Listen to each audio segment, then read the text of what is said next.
Seiring berjalannya waktu, ketemulah seorang wanita idaman. Masya Allah, ibu nih ya. Iya.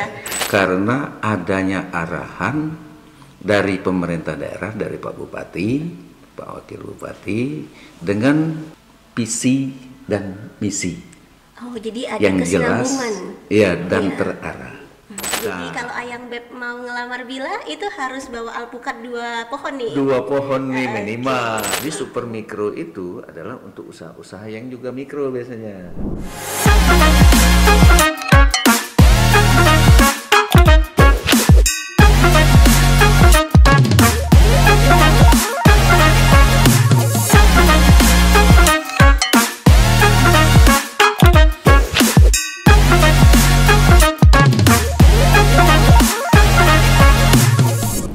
Assalamualaikum warahmatullahi wabarakatuh. Inilah info seputar Bupati Banyuasin. Untuk edisi hari ini, saya Salsabila Miyotami akan menemani Anda dalam podcast Protokol Kabupaten Banyuasin. Pada kesempatan kali ini, kita telah kedatangan tamu yang luar biasa, yaitu Kepala Dinas Tanaman Pangan dan Hortikultura, Bapak Zainuddin SPMSI. Selamat datang, Bapak. Selamat datang. Iya, terima kasih banyak. Assalamualaikum warahmatullahi wabarakatuh. Waalaikumsalam warahmatullahi wabarakatuh. Terima kasih banyak Bapak telah menyempatkan diri untuk datang ke studio kami. Sama-sama. Nih Pak, ada istilah dari pepatah yang bilang tak kenal maka tak sayang maka tak cinta. Jadi biar saling sayang, kita harus saling kenal nih Pak. Boleh diceritain sedikit tidak tentang profil hidup Bapak? Terima kasih. Ini dimulai dari mana nih? Boleh dari nama, asal daerah. Oh iya, ya, terima kasih. Saya nama sejak lahir Zainuddin. Oh, belum pernah ganti nih Pak ya? Nggak ganti. Oke. Lahir di Desa Cecar, Kecamatan Kikim, Kabupaten Lahat. Oh, di Lahat, jauh berarti Pak ya? Lumayan jauh dari Pangkalan Balai. Tanggal 12 November 1965. Jadi sudah sepuh ya. Sebenarnya nggak kelihatan sepuhnya sih Pak, masih kelihatan awet muda. Alhamdulillah. Alhamdulillah. Kalau Ionian. Ini kan Pak Bila ada bohong ida. Kemudian kami memang beranjak dari keluarga petani. Tempatnya jauh di sana. Apa di atas gunung Pak? Petani.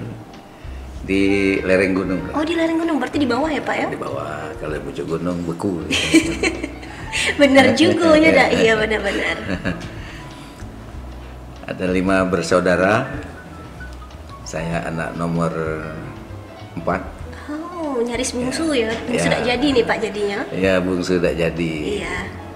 Alhamdulillah 5 bersaudara itu hanya 1 yang perempuan yang paling tua. Nah, yang lainnya Laki-laki semua. laki-laki semua. Merantau, sekolah di Palembang, ikut saudara. Nah, kemudian setelah tamat sekolah SMP di Palembang, kemudian lanjutkan ke SPMA di Sembawa, SPP SMA Negeri Sembawa. Bawah itu iya. Ya. Kemudian dari situ mulai bekerja jadi penyuluh pertanian. Oke. PPL zaman PPL ya Pak ya. tahun 84. Honor 4 waktu tahun honor jadi penyuluh PPL, pertanian. iya. Oke. Seiring berjalannya waktu, ketemulah seorang wanita idaman. Masya Allah, ibu nih ya. Iya. Saya beristri, namanya Ismarita. Ibu Ismarita. Ibu Ismarita. Dan kami alhamdulillah dikaruniai 4 orang anak, semuanya laki-laki. Ada yang seumuran Bila nggak Pak? Ada. Boleh lah ya Pak ya dikenalkan. Boleh. Kalau Tuhan berkehendak, mengapa tidak? Masya Allah. Dari keluarga kecil ini, ya saya mulai tahun 84 setelah tamat sekolah SPP itu bekerja sebagai penyuluh pertanian. Kemudian di tahun 91 terusnya saya mulai kuliah waktu itu. Di mana nih Pak? Udah tua ya, baru kuliah waktu itu. Anak sudah besar, baru tamat kuliah di Sakyakirti S1-nya. Oke. Ngambil jurusan pertanian S1 itu. Kemudian dari situ tetap melanjutkan kerjaan sebagai penyuluh sampai tahun 2005. Tahun 2006 saya dihijrahkan ke Dinas Pertanian di Kabupaten dulu sebagai Kepala Seksi Perencanaan. Oke, jadi belum langsung jadi kepala dinas nih Pak ya? Belum. Belum. Dan tidak pernah punya cita-cita. Jadi tiba-tiba dapat jabatan ini diamanahkan seperti itu Pak ya? Iya, begitu.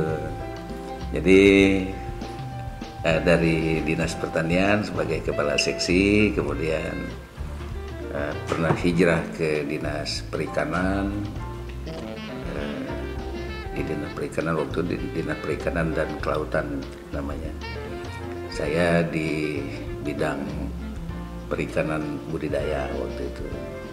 Jadi pengalaman di bidang perikanan juga adalah. Ada ya. Kemudian setelah dari situ diberikan amanah untuk hijrah lagi ke kecamatan. Oke, jadi pindah-pindah nih Pak ya? Pindah-pindah. Itulah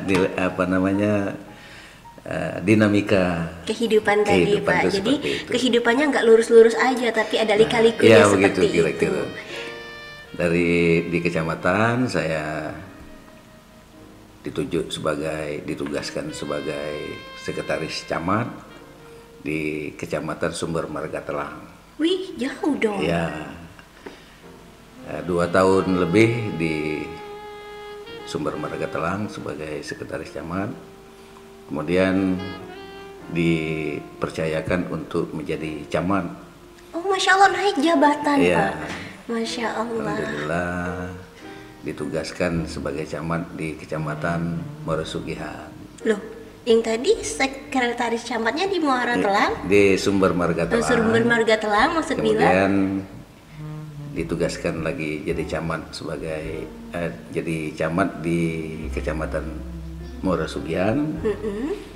2 tahun lebih sedikit juga di situ. Kemudian dihijrahkan juga jadi camat terakhir di Kecamatan Air Saleh. Masya Allah, jadi ini sepak terjang Bapak sebagai camat ini tidak boleh diragukan lagi nih ya. Karena amanahnya tadi berat juga ya Pak. Apakah ini saya mampu atau tidak? Saya mampu, tapi alhamdulillah mengalir saja. Dan bisa terjalankan dan terlaksanakan sampai selesai. Terlaksanakan. Masya Allah. Nih Pak, Bila penasaran. Dari cerita Bapak tadi kan Bapak bilang Bapak pernah bekerja sebagai penyuluh pertanian. Ya. Nah, gimana sih Pak ceritanya dari seorang penyuluh pertanian sehingga bisa menjadi kepala OPD?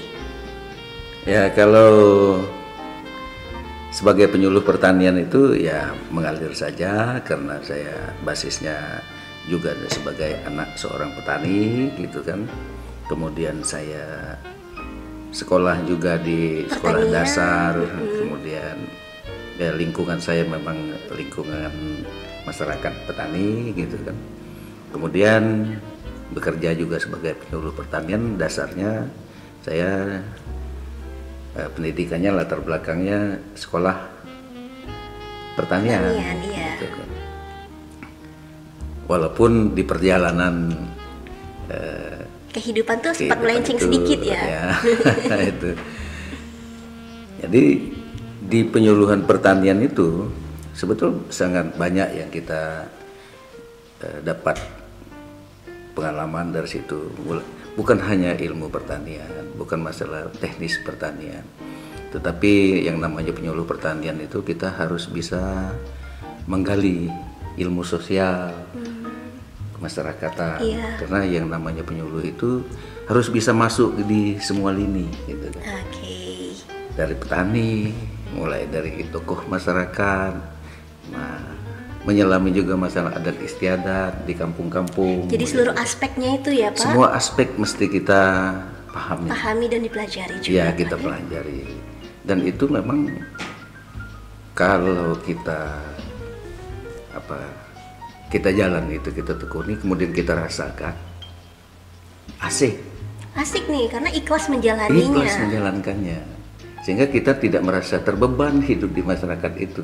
Karena enjoy jalannya. Enjoy kita. Iya Pak. Ya mungkin juga kebetulan saya ini orang kampung gitu. Iya. Anak jadi petani. Waktu terjun ke lapangan, ke kampung langsung, jadi kayak biasa aja gitu ya biasa Pak? saja Iya. gitu kan. Jadi beradaptasi dengan masyarakat kita itu, baik itu masyarakat yang notabene katanya orang asli Sumatera Selatan gitu kan.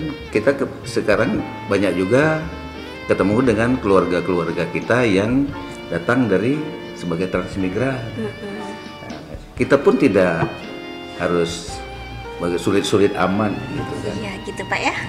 Untuk menyesuaikan diri dengan kehidupan mereka. Karena banyak sekali yang kita temuin di lapangan itu, ada yang sukunya dari Jawa itu banyak sekali. Ada yang dari Jawa Tengah, ada Jawa Barat, ada Jawa Timur, Jadi ada dari bermacam-macam Bugis, ya, ada dari Pak? mana-mana. Iya. Ya. Dan itu harus kita bisa menyesuaikan diri dengan semua lingkungan itu supaya kita bisa diterima. Iya benar. Jadi menyesuaikan dengan keadaan, Iya. dengan kebudayaan gitu ya Pak ya. Mau tak mau. Iya harus gitu Harus Pak ya. gitu. Kalau tidak begitu, maka akan sulit bagi kita sebagai petugas. Kita ini kan petugas nih, walaupun di desa itu kan adalah ujung tombak dari pemerintah, melaksanakan perintah oleh negara. Iya. Nah, itu karena kita sebagai pegawai, nah kita harus bisa menyelami ke segala aspek Kehidupan. aspek kehidupan. Ya alhamdulillah kita diberikan kekuatan, kemudahan sehingga bergaul dengan masyarakat itu semua lapisan, mulai dari yang tadi dari bersuku-suku bangsa kita ini, kemudian mulai dari lapisan ada mulai dari anak kecil, remaja, jadi orang semuanya. dewasa, orang tua, itu harus kita pahami lah. Jadi nggak pilih-pilih dan pandang bulu ya Pak ternyata. Nah, karena kita itu yang namanya di desa itu akan ketemu dengan semua lapisan itu. Pasti. Corak ragam manusia itu banyak sekali dan kita harus banyak mengalah. Gitu. Kalau tidak begitu di masyarakat itu kita nggak laku gitu kan. Nggak bakal nggak bakal dihargain karena Bapak kita nggak bisa menghargain gitu betul, kitanya. kita menyampaikan pesan itu susah diterima orang kalau kita tidak menyelami model kehidupan mereka. Jadi nggak ada respect dari masyarakatnya seperti Nggak itu Pak ya. Makanya kita semua barangkali bukan hanya sebagai penyuluh gitu kan, semua aparatur yang terjun ke masyarakat gitu, jiwa itu harus hadir di tengah masyarakat, di semua golongan mereka, dari semua suku mereka. Nah, harus hadir betul. Apa bentuknya hadir? Berarti kita bisa menyatu dengan mereka, membaur dengan mereka sehingga kita bisa diterima. Nah, kalau tadi gimana ceritanya bisa sampai jadi kepala dinas gitu? Iya, gimana tuh Pak? Bila penasaran banget tentang cerita yang itu. Ya, saya karena basisnya pertanian gitu kan. S1-nya pertanian, S2-nya pemerintahan, ambil ilmu pemerintahan. Waktu ditugaskan sebagai camat gitu, ya ini menambah hasanah gitu kan, pemikiran bahwa kita sebagai pemerintah yang ada di desa dan di kecamatan mesti banyak yang namanya sendi-sendi kehidupan masyarakat maupun sendi-sendi yang di dalam ilmu pemerintahan, dan itu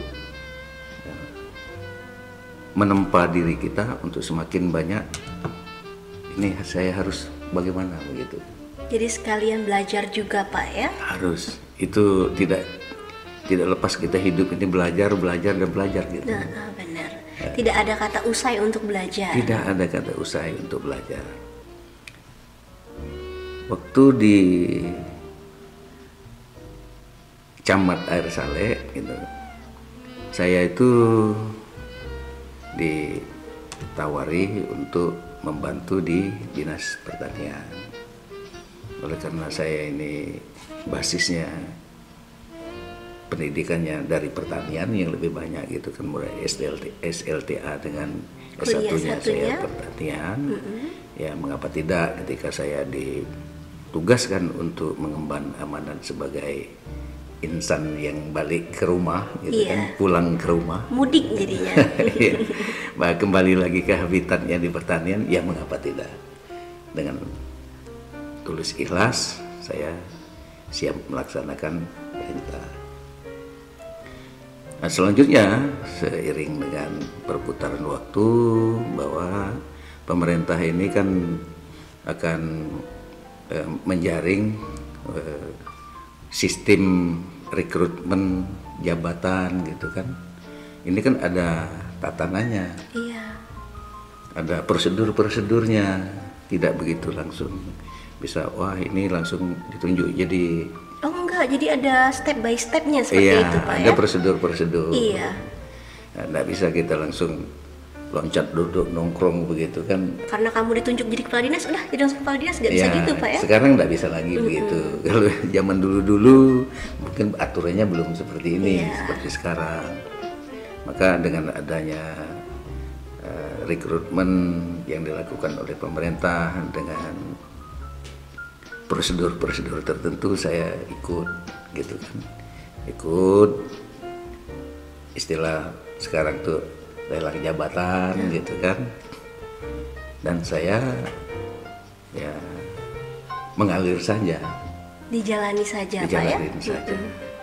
Dan itu oleh karena ya mungkin karena saya lebih lama berkutat di dunia pertanian itu, rasa-rasanya tidak begitu sulit amat. Karena Bapak sudah lama berkecimpung langsung di situ. Ketika kita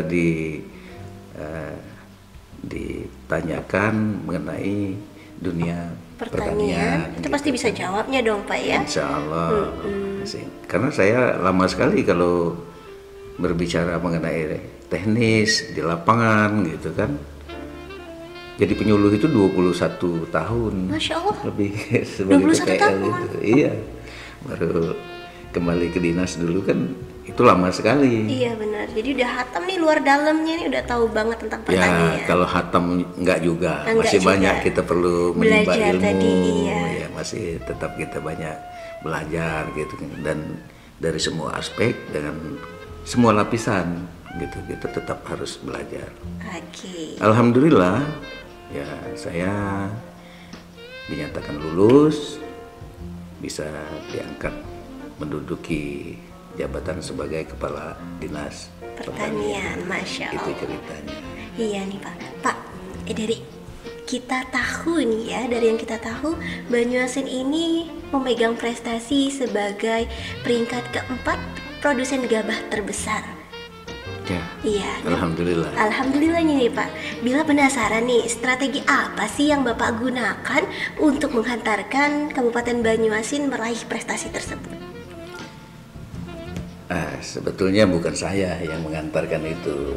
Ini adalah prestasi dari petani-petani kita, prestasi dari kawan-kawan kita, para insan pertanian, entah itu sebagai pelaku usaha pertanian maupun sebagai pembina pertanian, ada penyuluh-penyuluh kita. Jadi semuanya ikut andil dalam meraih prestasi ini Pak ya? Ya pasti ini adalah semua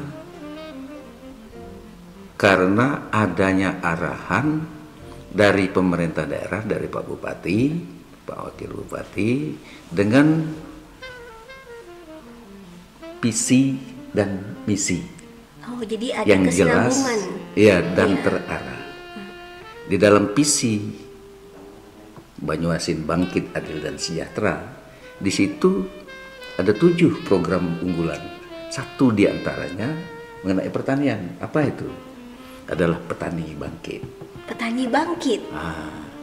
Dengan adanya petani bangkit itu kan meliputi semua aspek di bidang pertanian itu, mulai dari sumber daya manusianya, sumber daya alamnya, itu semua bergerak di situ, dan kita hanya memfasilitasi, mengarahkan. Yang melakukan itu adalah petani-petani kita. Jadi yang meraih prestasi tersebut adalah petani dan Bapak? Adalah petani dan benar. insan pertanian semuanya yang mendukung kegiatan pertanian. Nah, ketika tadi ditanyakan ini apa nih kiat-kiatnya gitu kan? Yang pasti bahwa saya waktu kembali ke dinas pertanian ini,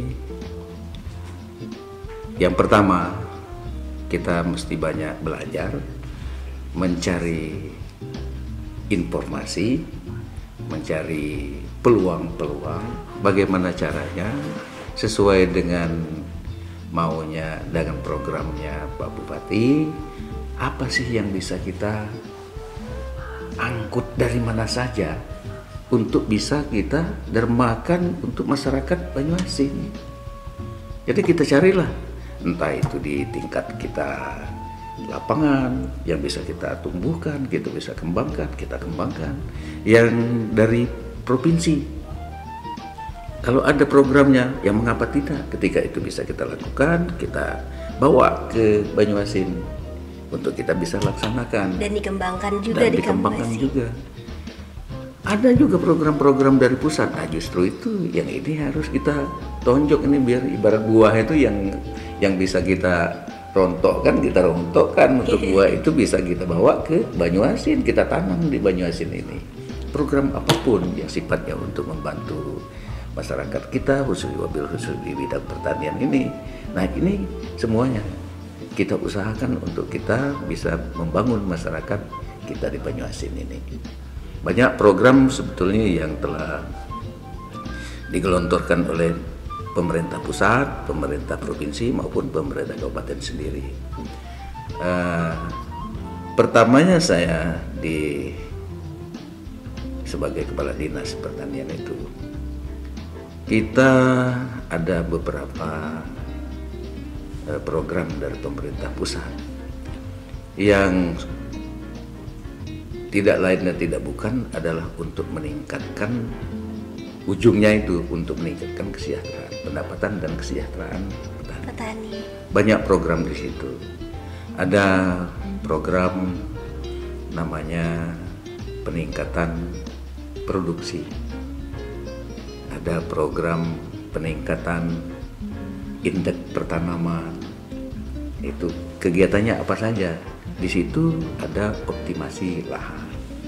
Kita sambut supaya ini bisa dilaksanakan di masyarakat kita untuk perbaikan infrastruktur, jaringan tata air, pintu air, ada alat mesin pertanian, semua yang bisa kita tarik ke Banyuasin ini untuk bisa dilaksanakan di masyarakat kita usahakan untuk bisa dilaksanakan di Banyuasin. Banyak sekali sebetulnya yang sudah kita laksanakan di masyarakat kita itu untuk meningkatkan produksi dan produktivitas, untuk meningkatkan taraf hidup masyarakat kita, petani kita khususnya. Nah, itulah makanya ketika kita sekarang sudah menduduki peringkat 4 nasional sebagai penghasil gabah terbesar nomor 4 nasional, ini adalah tidak lepas dari kerja kerasnya masyarakat kita, petani kita, dibantu, didorong oleh program-program oleh pemerintah, baik pemerintah daerah sendiri, kemudian pemerintah provinsi maupun pemerintah pusat itu. Jadi banyak aspek yang ikut mendukung guna mendapatkan prestasi tersebut ya Pak? Ya, itu. Ya, kita sadari bahwa sampai saat ini masih sangat banyak kekurangan kita ini. Yang mau kita capai itu masih sangat banyak sekali. apa-apa saja yang mesti kita lakukan yang belum tercapai. Produktivitas kita sekarang masih rendah, masih kurang, dan peluang untuk meningkatkan produksi dan produktivitas itu masih terbuka lebar. Hanya saja sekarang kita masih seiring perjalanan waktu masih tetap berusaha. Apa saja sekarang yang sudah dilaksanakan oleh pemerintah daerah kita sesuai dengan program dan gerakan yang dicanangkan oleh Pak Bupati. Kita di bidang sumber daya manusia, kalau sebelum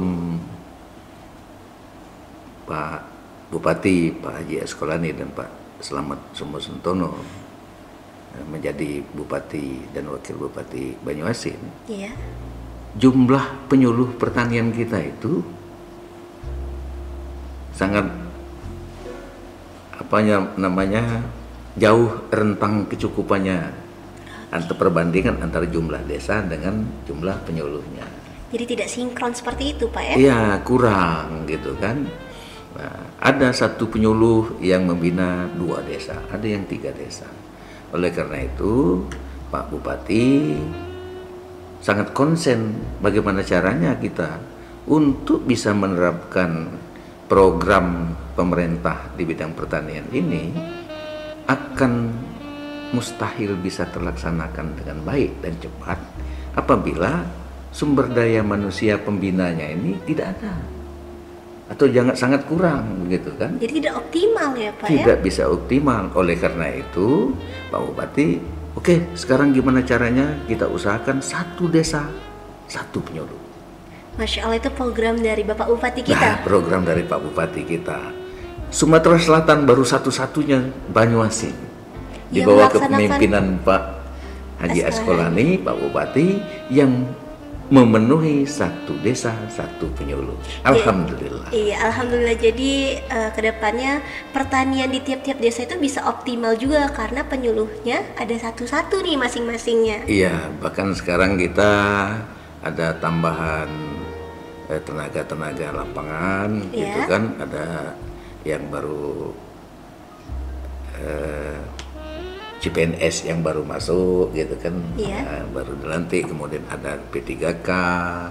Ini semua akan kita tugaskan sesuai dengan penugasan mereka kita tugaskan di lapangan.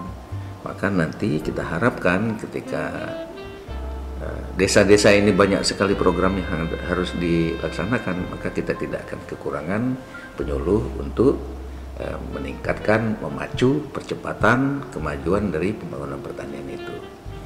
Nih Pak, kalau misalnya dalam sektor pertanian itu tidak harus tentang sawah seperti itu Pak ya, tentang tanaman, tapi juga tentang buah-buahan ya Pak?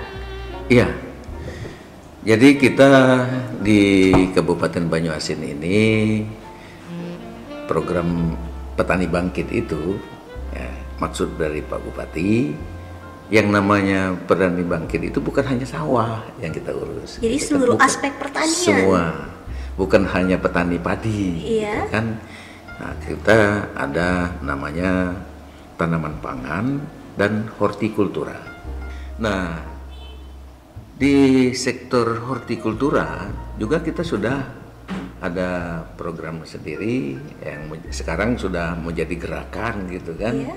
Karena Pak Bupati maunya semua ini kan kita kalau bisa cepat gitu kan, melesat gitu, kemudian excellent gitu kan. Keren nih. Orang lain belum bisa, kenapa kita tidak mulai? Iya benar. Jadi kita harus menjadi parlementer utama dalam perkembangan. Begitu. Sehingga ada satu kegiatan kita, gerakan kita yang namanya Banyuasin Pulauan Bueh. Banyuasin Pulauan Bueh. Apa itu Pak Banyuasin Pulauan Bueh? Nah, belum tahu ya. Iya nih Pak, belum tahu. Jadi perlu kita jelaskan bahwa namanya Pulauan Bueh. Iya. Itu diambil dari bahasa ibu. Bahasa ibu? Orang kita. Orang Pangkalan Balai Banyuasin. Pangkalan Balai. Oke. Sebagai induk apa istilahnya Ibu kota Banyuasin. Ibu kota Banyuasin gitu kan. Itu adalah bahasa asli Pangkalan Balai. Apa itu sih Pulauan Bueh gitu. Pulauan itu saya kan mendalami arti bahasanya. Iya. Pulauan itu adalah kebun yang isinya itu pohon buah-buahan semua. Yang pertama bahwa pengembangan tanaman buah-buahan itu mungkin akan bersumber dari bantuan pemerintah baik pusat maupun daerah. Yang kedua mungkin juga akan bersumber dari bantuan dari perusahaan-perusahaan, entah itu perusahaan pemerintah maupun swasta. Kemudian yang ketiga, bisa saja dengan adanya kegiatan-kegiatan kemasyarakatan yang sifatnya gotong royongan, sifatnya biasanya ini ada musim kita tanam buah-buahan ini supaya nanti akan di tempat ini akan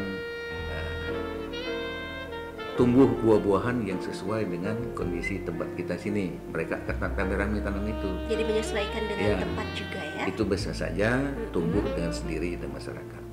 Nah, ketika sekarang kita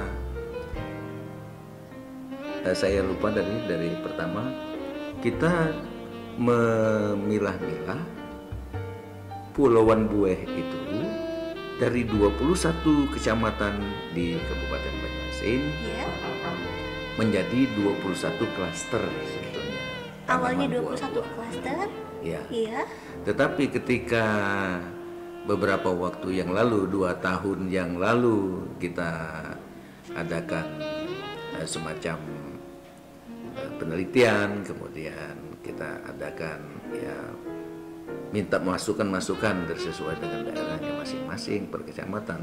Ternyata ada beberapa kecamatan yang komoditinya sama, seperti duren, itu ada 3 kecamatan yang sama-sama komoditinya duren. Okay. Kemudian ada yang alpukat gitu kan, dia ada 3 kecamatan juga yang kami mau alpukat juga gitu kan. Iya. Sehingga ada 9 klaster yang komoditasnya sama. Supaya lebih meyakinkan maka saya akan bacakan ini. Apa nih Pak yang mau Bapak bacakan? Itu klaster-klasternya tadi. Jadi ada nanti saya salah sebut. Diperjelas lagi Pak ya. Akan lebih jelas gitu kan. Iya, silakan Pak. 21 kecamatan. Ini ada 9 komoditi tanaman buah-buahan. Iya. Saya akan sebutkan persatu. Seperti ini di Kecamatan Banyuasin 1, itu semua penduduknya di Kecamatan Banyuasin 1 itu kita arahkan untuk membudayakan tanam durian. Durian enak nih Pak. Itu di Kecamatan Banyuasin 1. Kemudian air kumbang juga itu durian. Oh, masih sama satu klaster ya. Kemudian ada lagi yang Kecamatan Banyuasin 3 itu tanaman alpukat. Jadi tanamnya alpukat bukan tadi. Bukan hanya di Bogor ada alpukat. Tapi di Banyuasin 3 juga ada. Banyuasin ternyata ada paritas yang cocok untuk ditanam alpukat. Kan? Kemudian ada lagi Selat Penuguan juga alpukat. Oh, masih alpukat. Iya. Ada lagi Karangagung Ilir juga komoditinya alpukat. Jadi sama nih klasternya. Ya. Kemudian Muara Sugian itu mereka membudayakan tanam lengkeng. Kelengkeng. Waduh, enak manis nih Pak. Nah, kemudian yang kelengkeng lagi ada Muara Padang. Muara Padang juga kelengkeng. Iya. Kemudian ada lagi Mekarti Jaya juga kelengkeng. Oh, masih kelengkeng nih. Ya. Kemudian ada lagi Betung. Betung juga kelengkeng. Oh, jadi masuk satu klaster ya. Jadi ada 5 nih malah yang komoditinya kelengkeng yang menjadi pilihan. 5 kecamatan di kecamatan masing-masing. Kemudian ada yang jambu kristal. Itu di Muara Telang, kemudian Suak Tape, kemudian Semawa. Yang membudidayakan si jambu kristal. Enak jambu kristal itu. Renyah-renyah kayak keripik gitu Pak ya? Gitu, sehat. Iya, manis juga rasanya. Manis, kemudian banyak vitamin. Itu. Selanjutnya? Kemudian ada lagi yang jambu air. Itu ada di dua kecamatan, Sumber Marga Telang dan Banyu Asin 2. Banyu Asin 2 sama Sumber Marga Telang itu jambu air. Jambu air. Kemudian ada lagi yang sawo gitu. Sawo itu di Pulau Rimau, Kecamatan Pulau Rimau dan Kecamatan Air Saleh. Jadi kalau nanti sudah banyak buah sawo, kalau mau makan sawo, pergilah ke dua kecamatan itu. Ke Pulau Rimau atau ke Air Saleh gitu Pak ya. Gitu. Kemudian ada lagi yang manggis. Itu di Tungkal Ilir. Nah, kemudian ada nangka, itu ada di dua kecamatan, Pulau Rimau dengan Talang Kelapa. Jadi Pulau Rimau 2 nih Pak? Ya, di Pulau Rimau itu nangka, kemudian di Talang Kelapa juga nangka. Iya. Nah, dan satu lagi di Kecamatan Rambutan, pilihan komoditinya juga rambutan. Karena sesuai nama dong pastinya. Sesuai nama. Iya, Kecamatan Rambutan komoditinya juga rambutan. Iya. Nah Pak, bagaimana cara untuk menjalankan kegiatan tersebut?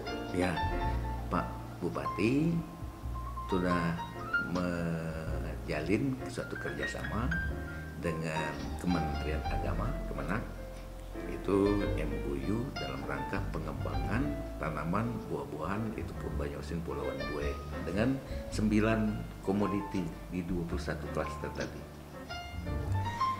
Bagaimana inti dari isi kerjasama itu, MOU itu, bahwa setiap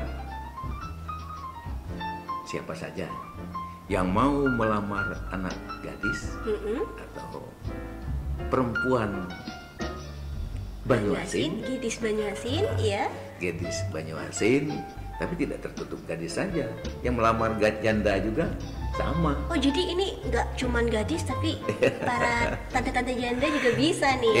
Iya. Siapapun yang mau melamar itu mesti menyediakan 2 batang pohon bibit buah-buahan sesuai dengan klasternya tadi.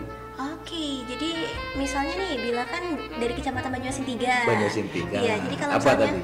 Ke alpukat. Jadi kalau Ayang Beb mau ngelamar Bila itu harus bawa alpukat 2 pohon nih. 2 pohon nih minimal. Minimal, jadi boleh itu. lebih dong. Jadi apa nih hubungannya dengan Kemenang? Iya. Kemenang itu ada KUA di setiap kecamatan. Setiap yang mau mengurus surat nikah pasti itu kan ke di kecamatan, iya, benar. di KUA di kecamatan. Nanti KUA akan memberikan saran dengan mereka, menggugah mereka. Nih mau melamar Bila nih, udah siap belum nih? Ditanya ini Ayang Bebnya pokatnya gitu 2 batang. Untuk siapa tuh? Itu untuk ditanam di rumahnya ayahnya Bila. Oh jadi di rumah mertuanya Ayang Beb Untuk Pak. mertua gitu, calon mertua. Atau kalau sudah punya, saya sudah punya rumah Pak, sebelum melamar ini saya sudah punya rumah, punya halaman, ditanamlah di situ. Oh jadi halamannya nih bakal rimbun nih sama tanaman alpukat. Itu. Nah sampai saat ini kita sudah ada catatannya. Untuk pertama dulu waktu kita launching, kita sudah memberikan bantuan kepada masyarakat. Ada 220 batang, ada rambutan, manggis, alpukat, durian, lengkeng, gitu. Kemudian ada lagi bantuan yang dari aspirasinya kawan-kawan anggota DPR RI. Masya Allah. Alhamdulillah jadi mereka peduli juga ya Pak. Iya. Untuk masyarakat kita. Itu sudah sampai angka 10.200 batang. Masya Allah 10.000. Itu mereka gotong royong dan peduli dengan masyarakat kita untuk pengembangan tanam buah-buahan. Udah 10.000 udah banyak dari dari anggota DPR RI itu. Kemudian ada lagi dari CSR-nya, para pengusaha yang peduli dengan masyarakat kita. Itu berapa tuh Pak dari mereka? Itu ada sudah 9.000 batang. Masya Allah, 9.000 batang. 9.000 bibit. Masya Allah, Itu banyak dibagikan sekali. kepada masyarakat. Dan itu dibagikan cuma-cuma semua. Loh, jadi dikasih-kasihkan saja seperti Dikasih itu? saja. Yang penting bahwa di Banyuasin masyarakat kita ini akan terbiasa, terbudaya gitu untuk mengembangkan tanaman buah-buahan. Yang dari calon pengantin sendiri, Iya, nah ini nih, baru berapa 2 nih? tahun nih, ada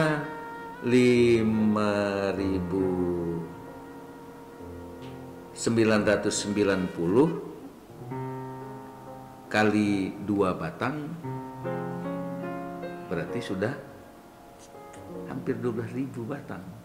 Masya Allah, banyak sekali. Nah, itu kalau semuanya harus menunggu bantuan dari pemerintah, anggaran dari pemerintah, maka lambat kita pengembangannya Iya, itu. benar-benar. Oleh karena itu peran serta masyarakat melalui program kerjasama yang digagas oleh Pak Bupati, wah ini kita ciptakan suatu budaya baru gitu kan, melalui calon pengantin. Iya, jadi ikut kan? andil langsung nih masyarakat terhadap kemajuan Mau tak- pertanian di betul, Banyuasin. itu namanya ala bisa karena biasa. Masya Allah.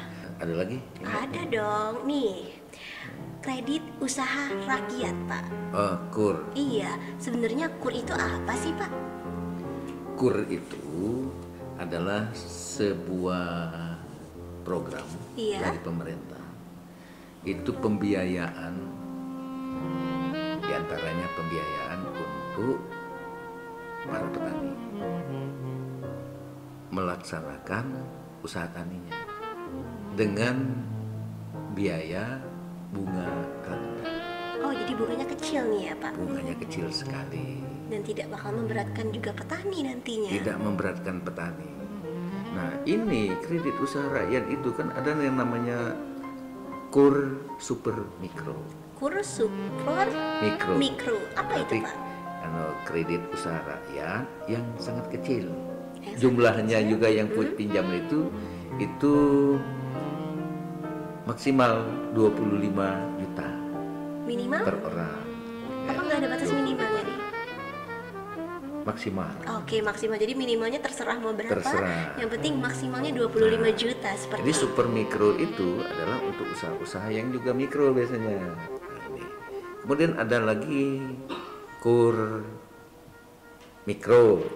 Nah, tadi super mikro, ada KUR mikro yang pinjamannya lebih dari 25 juta gitu kan.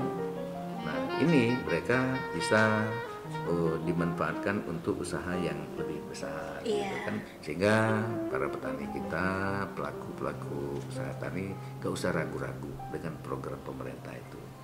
Ketika ilmunya belum nyampe, banyak tempat bertanya. Ya, jangan takut untuk bertanya pastinya. Jangan takut untuk bertanya. Makin banyak tahu dan makin banyak ilmu juga Bila dari informasi yang Bapak berikan.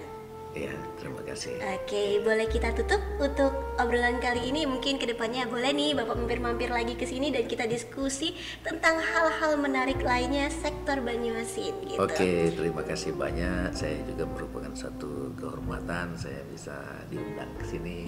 Saya yang berterima kasih loh Pak. Bapak menyempatkan waktu di tengah kesibukannya untuk mampir ke sini. Ya, terima kasih kembali. Saya Salsabila Miyotami pamit undur diri. Terima kasih atas perhatiannya. Wassalamualaikum warahmatullahi wabarakatuh.